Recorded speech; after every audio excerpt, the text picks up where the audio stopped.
आज का एपिसोड एक बहुत ही चौंका देने वाली कहानी है उस लड़की की जो अग्नि चक्र के दफ्तर आई और जिसने अपनी जबानी ये दर्दनाक कहानी बयान की।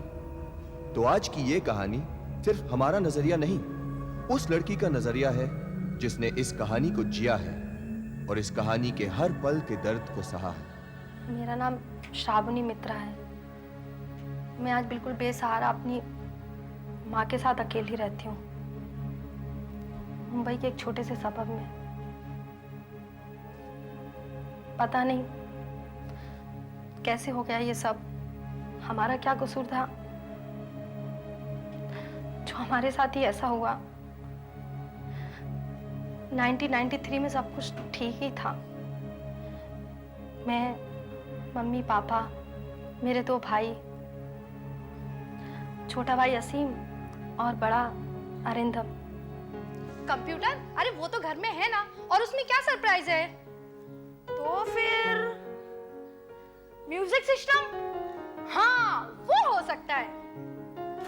हाय पापा, पापा बताइए ना, पापा क्या लाए? पापा बताइए ना, पापा प्लीज बताइए ना, पापा क्या लाए? पापा बताइए ना, पापा बताइए ना, प्लीज पापा क्या लाए? पापा बताइए ना, अच्छा, प्लीज पापा बताइए ना।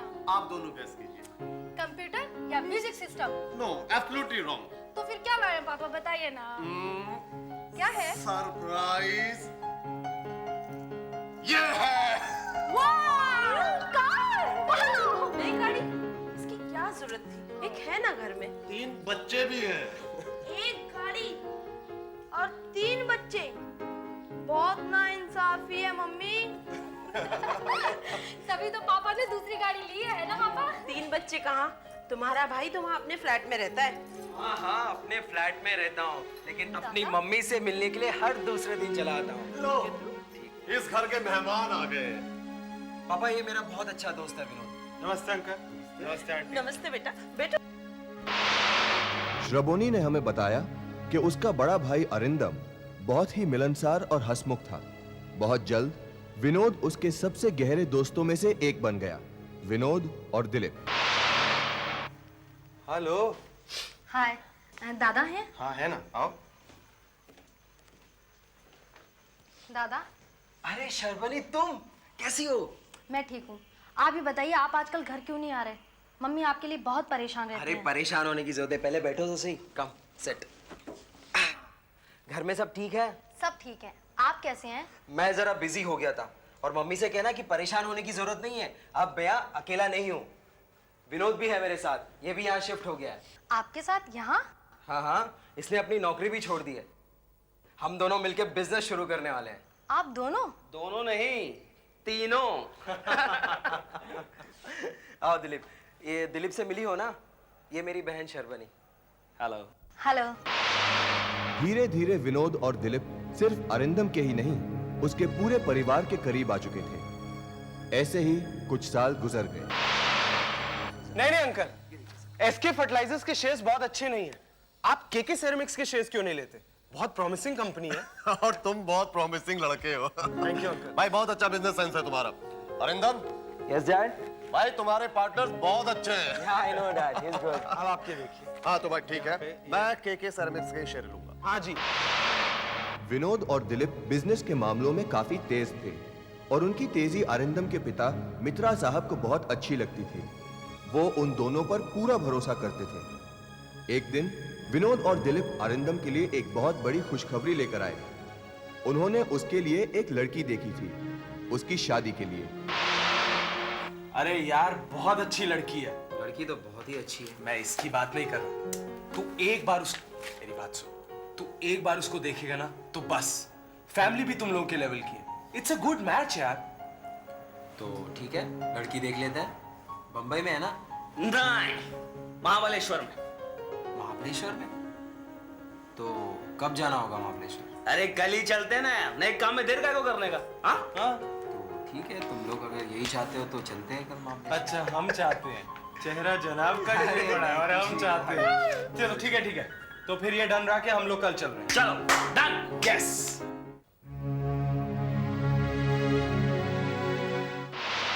श्रवोनी ने बताया कि वो 3 अगली सुबह महाबलेश्वर के लिए रवाना हुए, पर अगले ही दिन विनोद और दिलीप लौट आए, अकेले, बिना अरिंदम के। दोनों ने एक दूसरे को पहली ही नजर में पसंद कर लिया। अरे इतनी अच्छी जोड़ी लग रही थी कि मैं क्या कहूँ आंटी। पर बेटा अरिंदम क्यों नहीं आया?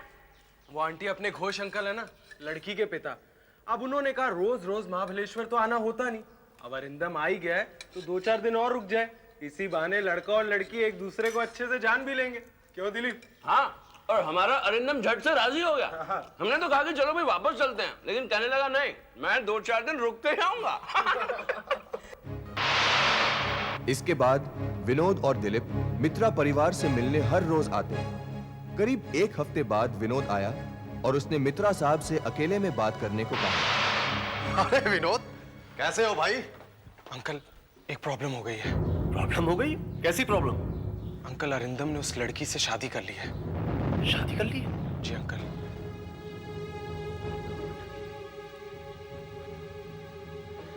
ऐसी भी क्या जल्दी थी इस लड़के को? खैर, कोई बात नहीं, मुझे उसे यहाँ लाना पड़ेगा, लेकिन इससे पहले हमें उसकी माँ को मनाना पड़ेगा। लेकिन अंकल प्रॉब्लम कुछ और है। अब क्या प्रॉब्लम है? अंकल हमें नहीं पता था कि वो लड़की 17 साल की है। जैसे अरिंदम ने उससे शादी की, पूना पुलिस ने उसे गिरफ्तार कर लिया। पता नहीं किसने उन्हें बता दिया कि लड़की नाबालिग है। उसे मुझे फोन करना चाहिए था ना। अंकल वो आपसे बहुत डरा हुआ था, उसे बहुत शर्म महसूस हो रही थी, इसलिए उसने मुझे फोन किया कि मैं 25,000 रुपया ले आऊं ताकि उसकी जमानत हो सके। अंकल आप तो जानते ही हैं कि मेरे पास इतने पैसे नहीं हैं, इसलिए मैंने सोचा कि मैं आपको सब कुछ सच सच बता दूं। ठीक है, मैं भी तुम्हारे साथ बोलना चाहूंगा। अरे नहीं नहीं अंकल, आप क्यों तकलीफ करते हैं? आप हमें पैसे दीजिए ना, हम उसकी जमानत करवा लेंगे। नहीं, मैं तुम्हारे साथ चलूंगा, नहीं वो किस हाल में होगा। विनोद जल्दी चलना, मैं कब से तेरा इंतजार कर रहा हूँ। हाँ हाँ दिलीप, अंकल भी हमारे साथ चलेंगे अरिंदम की जमानत करवाने। तो अच्छी बात है ना, अंकल भी हमारे साथ होंगे। अंकल प्लीज जल्दी आइए। हाँ, तुम लोग जरा सा रुको, मैं अभी आया। जी। अगले ही दिन विनोद और दिलीप वापस आए और श्रबोनी और उसकी माँ को बताया कि अरिंदम और मित्रा साहब बिल्कुल ठीक हैं और 1 आध हफ्ते में लौट आएंगे, जैसे ही उनका काम खत्म होता है। ये दोनों हर रोज उनके घर आते पहले की तरह। 1 हफ्ता गुजर गया। आंटी, क्या हुआ विनोद? आंटी, आंटी, अरिंदम और अंकल। क्या हुआ उन्हें? क्या हुआ? अरिंदम और अंकल को पूना पुलिस ने गिरफ्तार कर लिया। क्यों? वो अरिंदम ने जिस लड़की से शादी की थी, वो नाबालिग निकली। अब क्या होगा? देखिए आंटी, क्या होगा विनोद? अब क्या होगा? आप घबराइए नहीं। बेटा देखिए, अब आप लोगों को भी खतरा है, आपको यहां से ले जाना होगा, नहीं तो पुलिस कभी भी गिरफ्तार कर सकती है। पर क्यों? हमने क्या किया है जो पुलिस हमें पकड़ेगी? बेटा मुझे बहुत घबराहट हो रही है। माँ, एक तो ये लोग बताते भी नहीं कि भैया और पापा हमें फोन क्यों नहीं करते। तुम हम पर शक कर रही हो? नहीं बेटा, नहीं देखिए आंटी, ये नहीं हम पर शक कर रही है। नहीं बेटा, मान लो, मैं और मम्मी यहाँ से कहीं नहीं जाएंगे, किसी भी हालत में नहीं।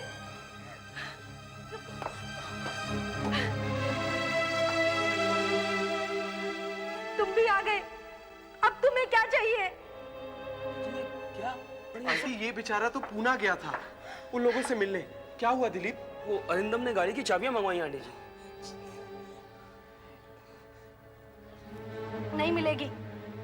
दे दे बेटा, दे दे, उसने चाबी मंगवाई है, दे दे इन्हें। पर माँ, तुम नहीं जानती, जरूर कुछ गड़बड़ है। नहीं बेटा नहीं, ये देख उनके दोस्त हैं, हमारी मदद कर रहे हैं बेटा, दे दे।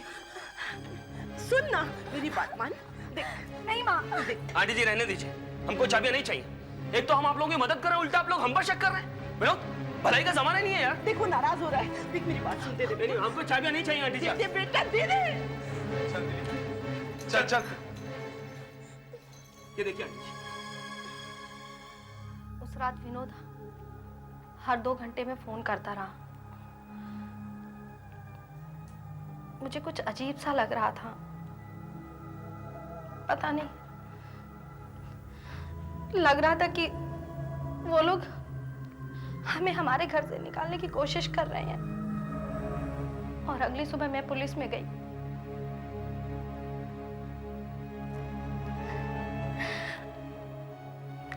अपने पापा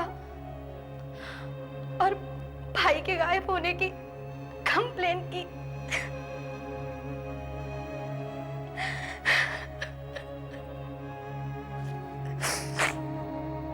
कंप्लेन के ठीक 8 दिन बाद हम पे एक और हमला हुआ।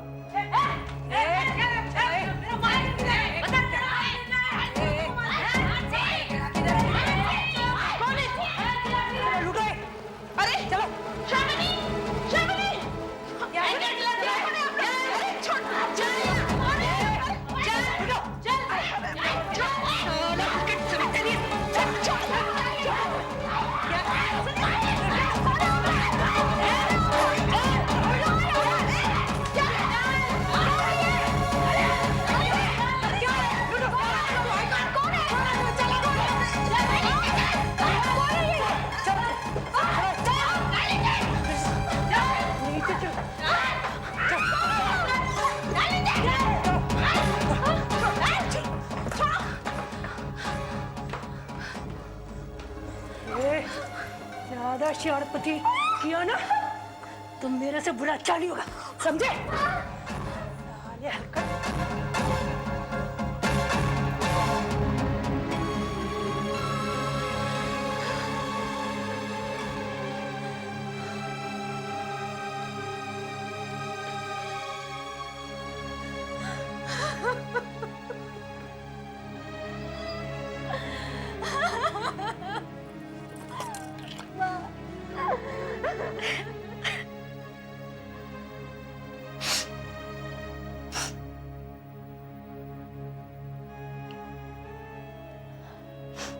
कुछ दिन बाद हमें एक और झटका लगा। अरिंदम, मेरे दादा के बिल्डिंग के वॉचमैन ने हमें बताया फोन पर कि अरिंदम के फ्लैट में कुछ औरतें घुस आई हैं। मैं तुरंत पुलिस के पास गई और कुछ पुलिस वालों को लेकर वहां पहुंच गई।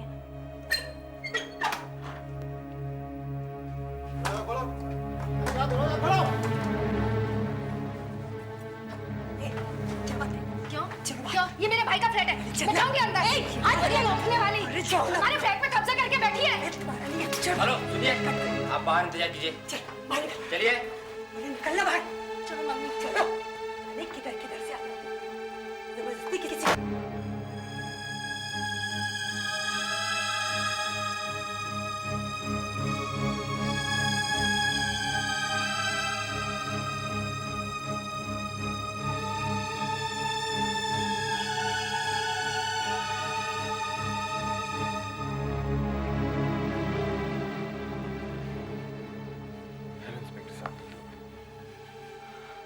इंस्पेक्टर साहब, आप ये पेपर्स देखिए।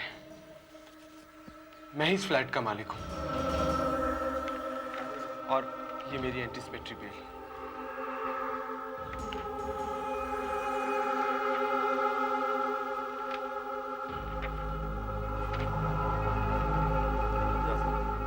Thank you sir. ये आप क्या कर रहे हैं? आप इसे नहीं जाने दे सकते। ये आप पे झूठ बोल रहा है। हम जानते हैं हमें क्या करना है, हमें अपना काम करने दीजिए। श्रबोनी ने बताया कि अगले 7 महीनों तक उसके भाई और पिता की कोई खबर नहीं मिली। विनोद और दिलीप के पास उनकी दोनों गाड़ियां थी और अरिंदम का फ्लैट था। बैंक से श्रबोनी को पता चला कि विनोद और दिलीप ने जाली दस्तखत कर मित्रा साहब के अकाउंट से सारा पैसा निकलवा लिया है। श्रबोनी एक बार फिर पुलिस के पास पहुंची और इस बार पुलिस ने विनोद और दिलीप को गिरफ्तार कर लिया। विनोद और दिलीप के पास जो डॉक्यूमेंट्स थे वो भी जाली थे, लिहाजा उन्हें इंटेरोगेशन के लिए बुलाया गया।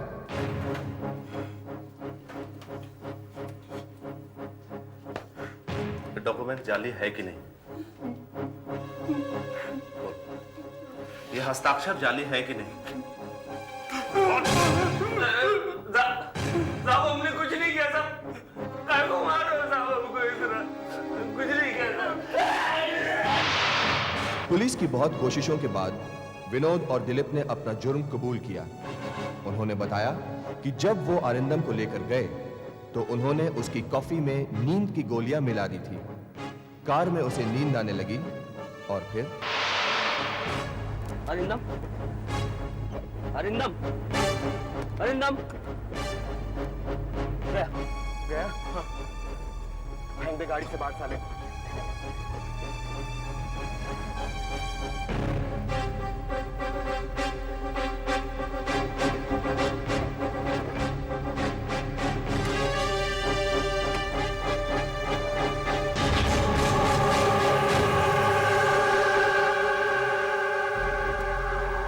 दिलीप, तुझे यकीन है यार मर गया होगा? मर गया होगा।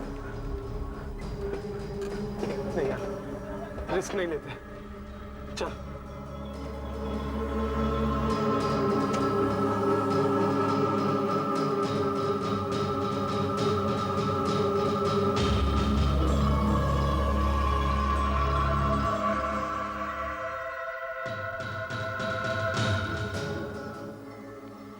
जब काम करना ही है तो कसर क्यों छोड़ी जाए?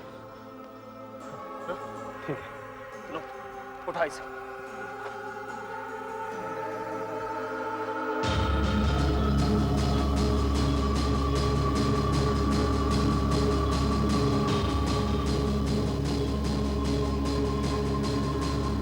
लेटा इसे।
और कोई चारा ही नहीं था हमारे पास। हम कोई भी सुराग छोड़ना नहीं चाहते थे। हम नहीं चाहते थे कि अगर किसी को उसकी बॉडी मिले तो कोई उसे पहचान सके। इसलिए हमने उसके चेहरे को जला दिया। और उसके फादर मिस्टर मित्रा को कैसे मारा?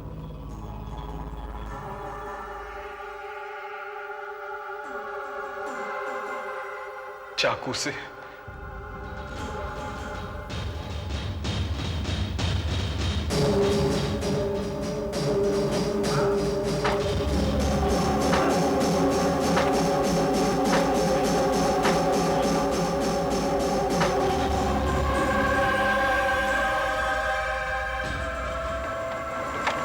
रुक।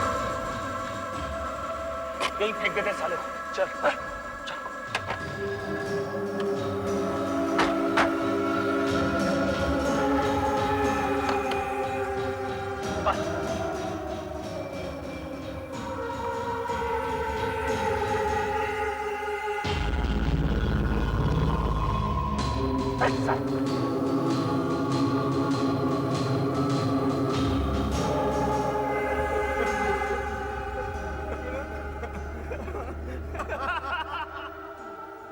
अब हम शर्बनी और उसकी मां को भी रास्ते से हटा देना चाहते थे, लेकिन शर्बनी ने हमारे साथ चलने से इनकार कर दिया। इसीलिए हमें जाली कागजात बनाने पड़े।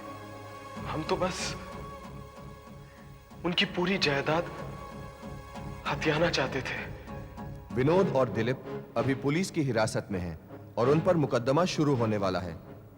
अदालत ने उनकी बेल एप्लीकेशन रिजेक्ट कर दी क्योंकि मित्रा परिवार के बचे सदस्यों को अब भी उनसे खतरा है। मुझे नहीं मालूम अदालत क्या फैसला देगी, लेकिन मेरी माँ और मेरे छोटे भाई,